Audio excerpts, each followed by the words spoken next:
Jai students. Now it's the time today when we are going to start a new poem, and the name of the poem is The Ball Poem, and this poem is written by John Berryman. So before starting the poem, let me tell you about the poet of this poem, The Ball Poem. The poet John Berryman was an American poet and scholar. He is best known for the Dream songs, which were out in 1969. And it was a sequence of 385 poems. He won Pulitzer Prize for the Dream songs. He also won National Book Award. So, John Allen McAlpine Berryman, when he was born, he was named as John Allen Smith Jr. So, he was born on 25th October 1914 and he died on 7th January 1972. He was an American poet and scholar. He was a major figure in American poetry in the second half of the 20th century and is considered a key figure in the confessional school of poetry. As already told before, he won National Book Award and Pulitzer Award for poetry. Now, let me introduce you with the poem. About the poem. Here, the poet John Berryman, through his poem, The Ball Poem, he describes the reality of life which everyone has to face one day. He has touched the topic of how to stand up against the miseries and sorrows of life. So students, here the poem describes the grief of a boy over the loss of his ball. With that loss, he senses his first responsibility in this materialistic world, where those whom you love and your worldly possessions will not be with you forever.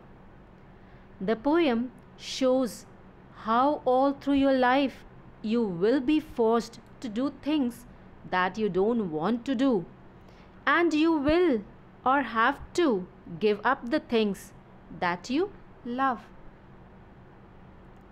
But despite this, you have to learn to stand up, to be strong and get on with your life no matter how much it hurts from inside, because this is the only way you all are going to survive.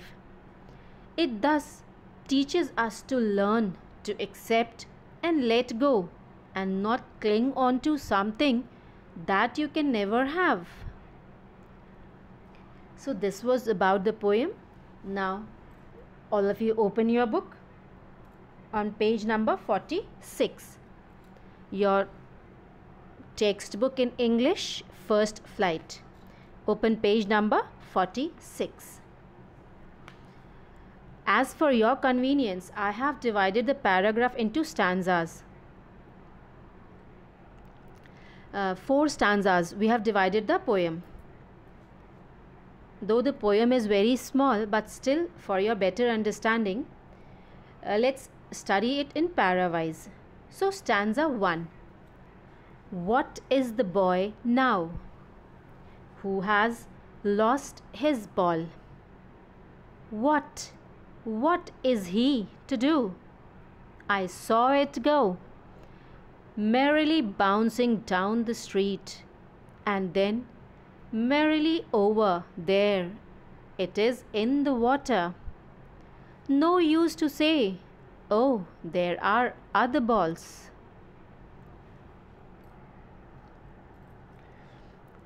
Here, merrily over, there it is in the water, merrily cheerful. Merrily means cheerful, and bouncing means jumping up and down. You all might have seen the ball bounce. So here the poet is talking about a boy who has lost his ball. He wants to know about him and his reaction because he has lost his ball.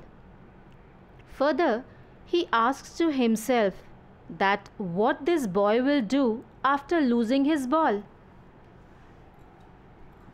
The poet has seen the ball going away from the boy. He says that the ball was quite cheerfully jumping up and down and was moving towards the street.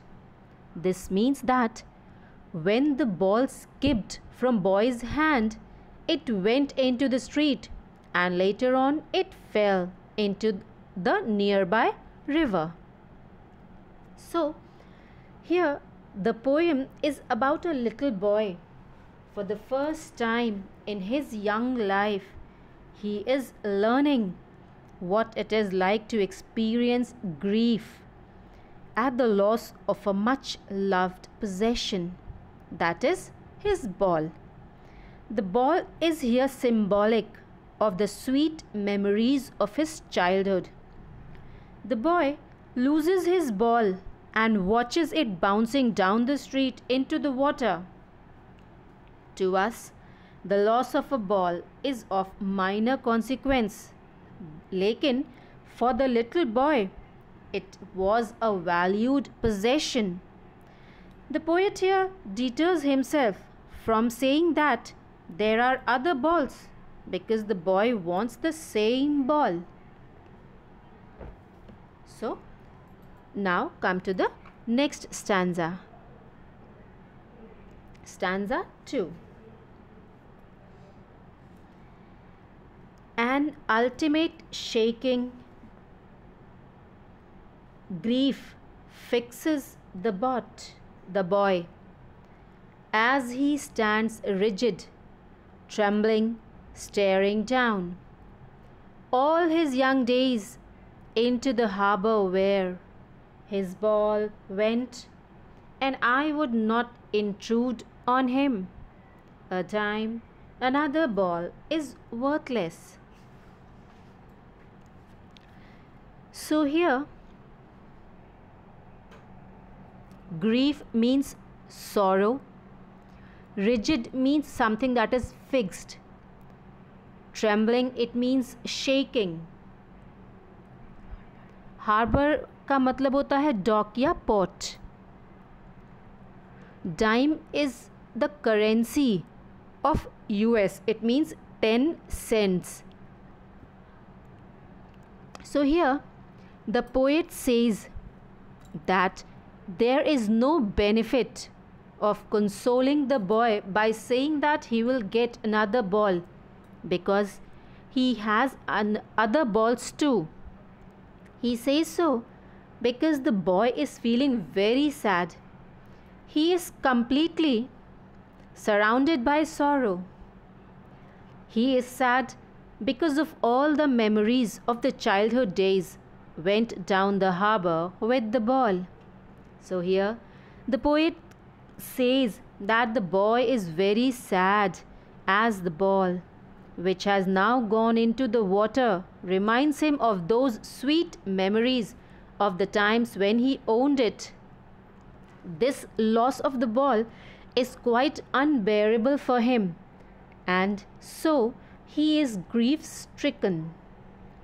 The poet says that he can't even tell the boy to take some money from him in order to buy another ball. He says so because the new ball will not bring the sense of belonging to the boy. Further, the poet says that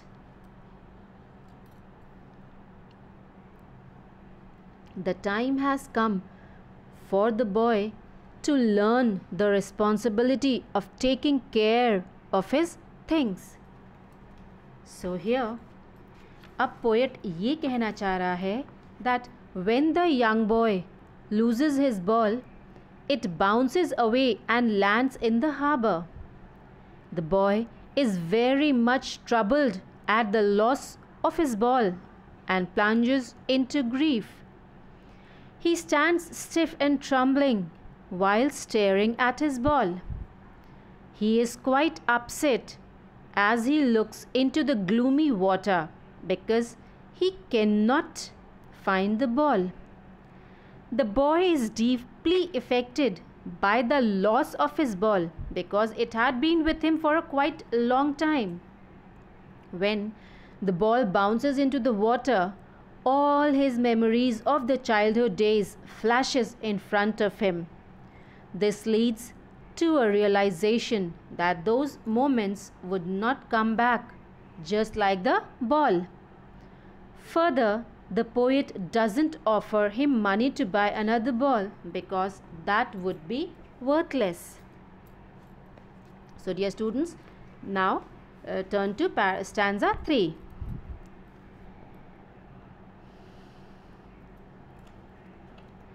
Now he senses first responsibility in a world of possessions.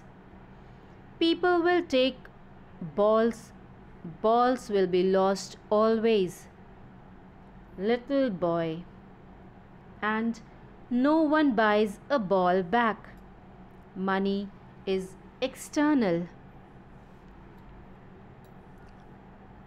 Here, the poet says that the boy has to learn that in this materialistic world, many of his belongings will be lost. He personifies the ball as his belongings, be it the worldly thing or the relationships he is in possession of. So, he says that he has to learn to live without them, no matter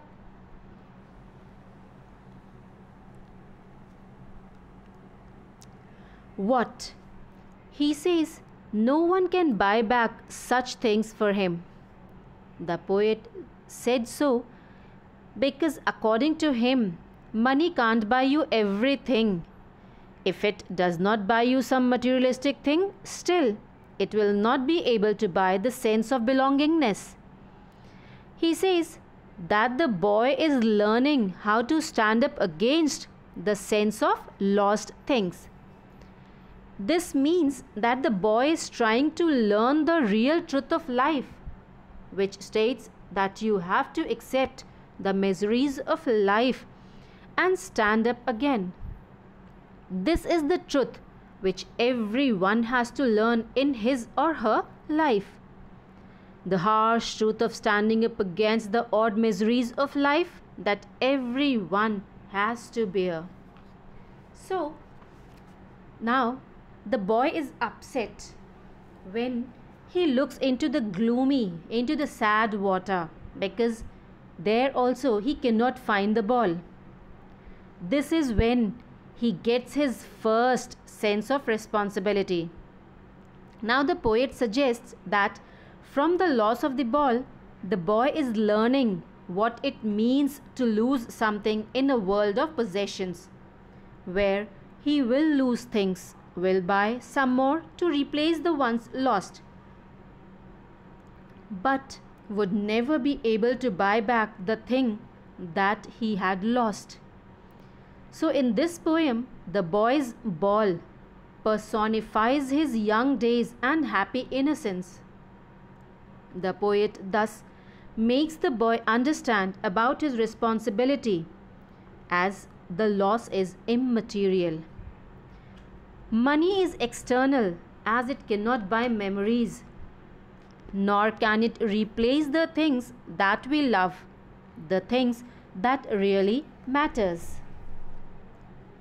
Now let's come to stanza 4.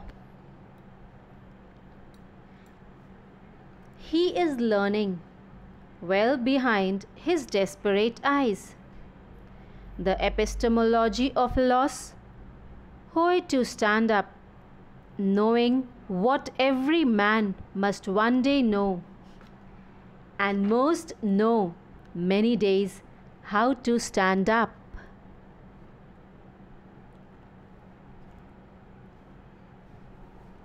So, here desperate. This is the word desperate in this stanza. It means hopeless.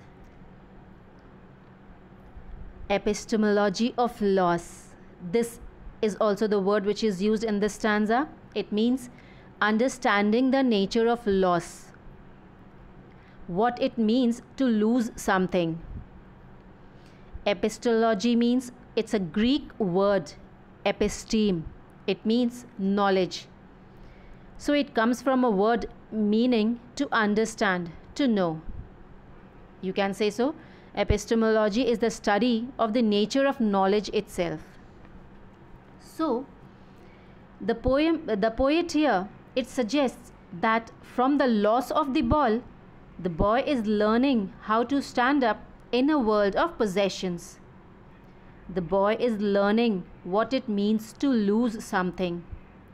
The poet says that knowing that every man has to stand up after such losses, the boy too will learn how to stand up and leave the losses behind, as he would have understood the true meaning and nature of loss.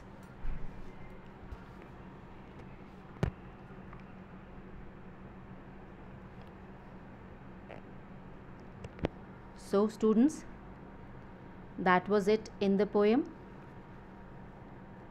Now about the poetic devices which are being used in the poem. This poem is written in blank verse. It is in blank verse because there is no rhyming scheme. It is unrhymed iambic pentameter. पूरी poem he it is written in unrhymed iambic pentameter. The second poetic device is symbolism. Symbolism is a figure of speech where an object, person or situation has another meaning other than its literal meaning. So here ball is used as symbolism. The ball symbolizes the boy's young and innocent days. The third device used here is repetition. Repetition matlab repetition of words or phrases in the same line. To see here, second line of the poem, what is he to do? Here W. This is a repetition. What? It is repetition. And once again you come from 1, 2, 3, 4, 5, 6. Last six line. Here balls. It is written. Here also repetition is used. Now the next device is alliteration. Alliteration, you might be knowing, it is repetition of the initial consonant sound in the same line. So here there is a line in the poem, buys a ball back.